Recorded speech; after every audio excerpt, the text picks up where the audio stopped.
And so let's head straight to our Abuja studio now, where Mr. Paul Alaje is joining us virtually now to talk to us about the economy. We're particularly looking at the introduction of the 1% presumptive tax for MSMEs and other related issues. Mr. Paul Alaje, thank you for joining us on the program. Mr. Paul Alaje. Yeah, thank you so very much for having me.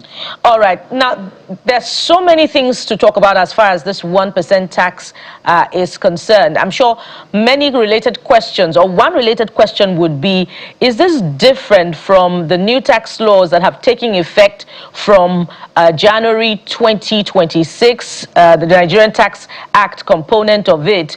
And what is the implication of this for MSMEs?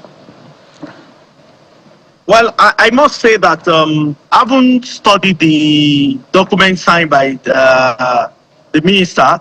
It appears as though that is targeting small businesses. And if you read the Tax Act, already there is a provision in the Act that already says that those who are doing business less than 100 million may not need to pay any form of taxes according to the new tax law. So exactly what this is targeting, according to the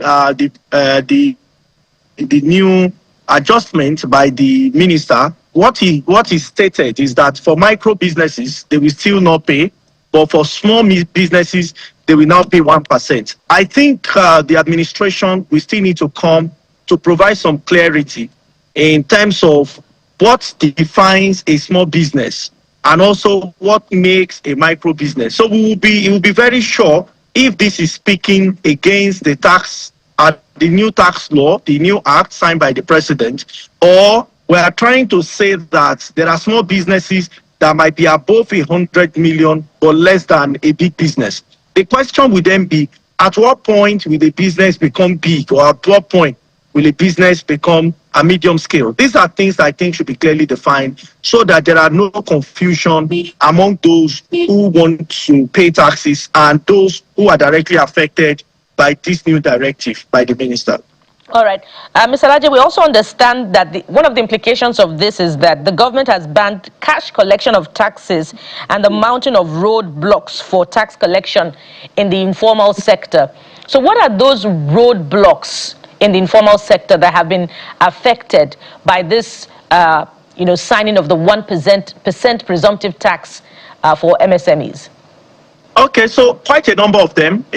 For people who live in FCT especially, I tell you that before now, you see aides of local governments go to people's businesses and say that they should make some payments, which includes for those who are who sell things like supermarkets, they should pay for premises, and quite a number of payments that people pay for simply because they are doing small business. So to my mind, this is what this is addressing. Two, if you travel often and you use the major road, you see that there are also agents of local government, this one is not in FCT. I've experienced it in quite a number of states each time I travel by road.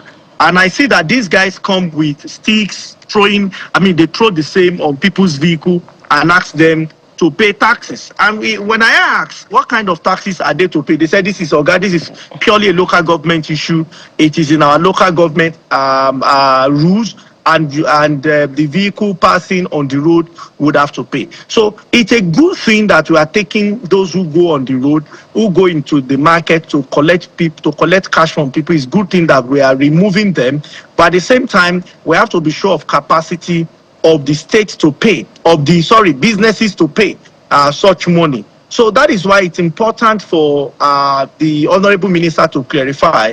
Is he saying that those who are small businesses, less than 100 million, are not paying CIT, they are not filing VAT, they are also not charging withholding tax as the case may be, but other taxes, other charges are the things they are to pay. So it's important for it to be very clear to many businesses so that they will know that upon your turnover, what is expected of you to pay will be 1%.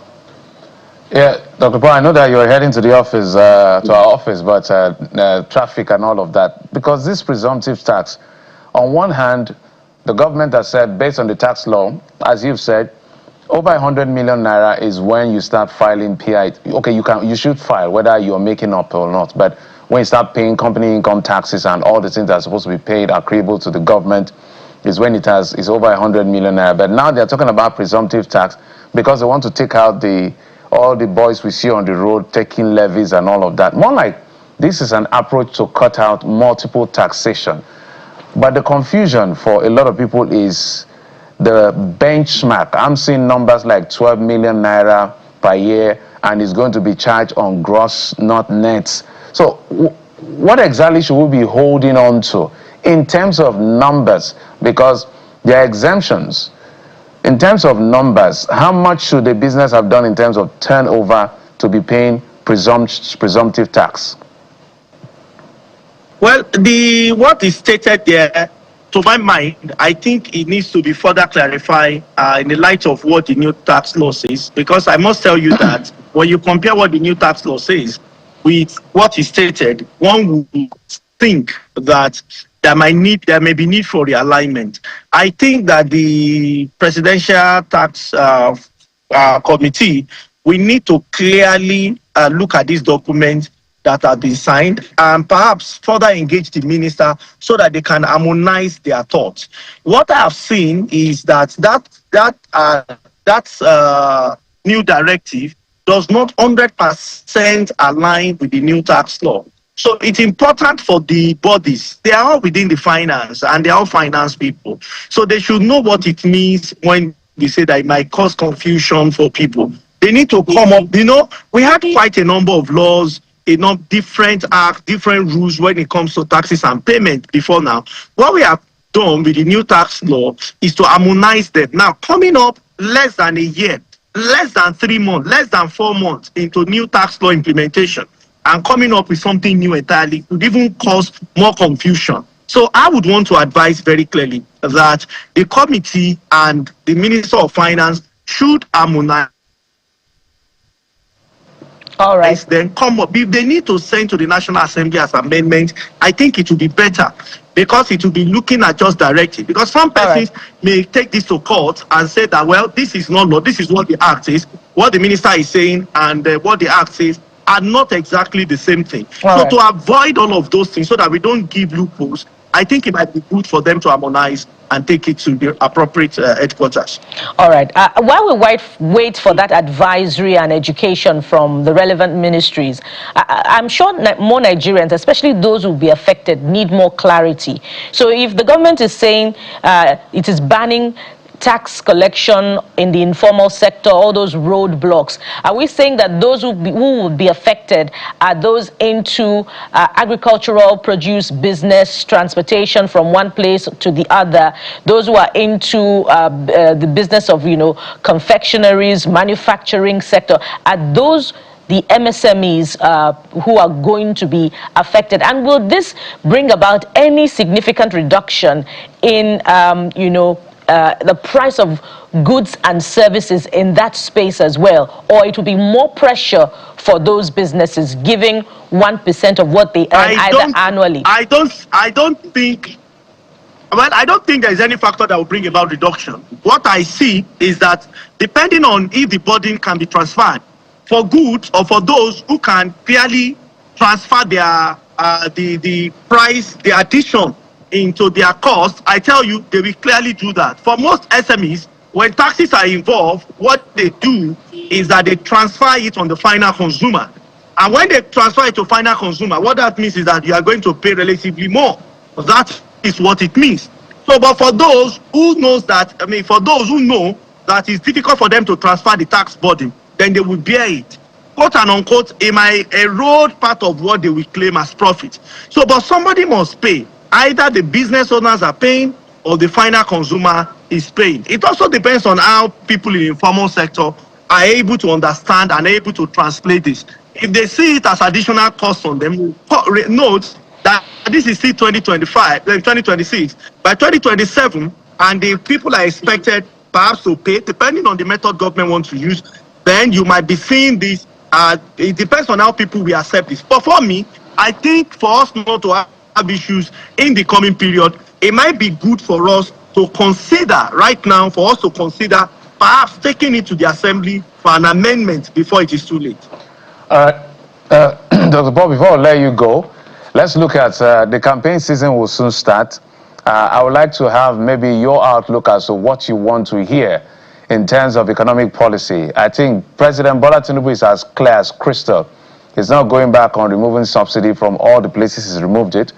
Capital economy, more right-leaning in terms of his approach to his economic management. So what outlook do you expect to see maybe from the opposition that may be different from the offerings that we should be expecting?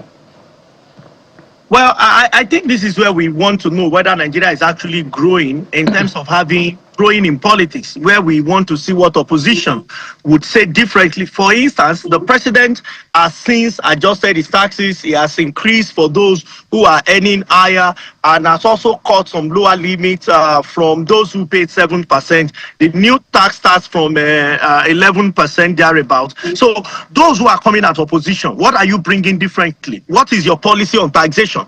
If you are saying that you have no policy on taxation, the question will be, why should we then vote for you? What is your policy on PMS? Is it the same? Then what are you bringing differently? If you have the same thing in mind as the current president is doing, then why should we vote for you? Then, so politicians, especially across political party or major political party, I think about 3 or 4 of them, they should right now start engaging Nigerians as to what they will do differently. We have also seen that the government has rebased inflation, readjusted the basket and also rebased inflation. We have seen inflation reduced based on adjustment and also relative stability of Naira to about 15.1%. If they are in government, what will they do differently? What will projection for inflation? What will projection for unemployment? Just yesterday, we saw World Bank, day before yesterday, warning Nigerians among other African countries as to what unemployment could be or job losses could be. Now, if this is what World Bank is saying, what exactly should we be looking at for those who are supposed to be in government? We have seen crises erupted in Middle East. How will they have responded to it? We have also seen insecurity. So I also think that journalists should come together this time to ask questions. Then for those who are in government, they have seen their successes. They have also seen areas where they need to work. What will they do differently? And I mean, this time, we have to be crystal clear as to the things that we need to do one after the other. All right, Mr. Paul Alaje, very, very instructive there. We should be asking questions, not just of the administration, but of the opposition as well. We must thank you very much and anchor at this point. Mr. Paul Alaje is the Chief Economist, SPM Professionals, who has brought good insight into this conversation. Thank you so much for having me. And a fine place to anchor at this point and continue the reflections, of course, online as well as on-site, wherever you are. And thank you for being there all through the week. Of course, Sunrise Daily is up next, and we have more for you on Channels Television all through the day. I am Bukola Koga. Well, for me, as the elections are coming, I want to see policy variation. Like the Americas, when you vote a Republican, you know they'll cut benefit to the poor, cut taxes, drop bomb in the Middle East. That's according to someone. What exactly is the offerings of the opposition? We'll be waiting. Thank you for watching. I'm Jeffrey Uzama.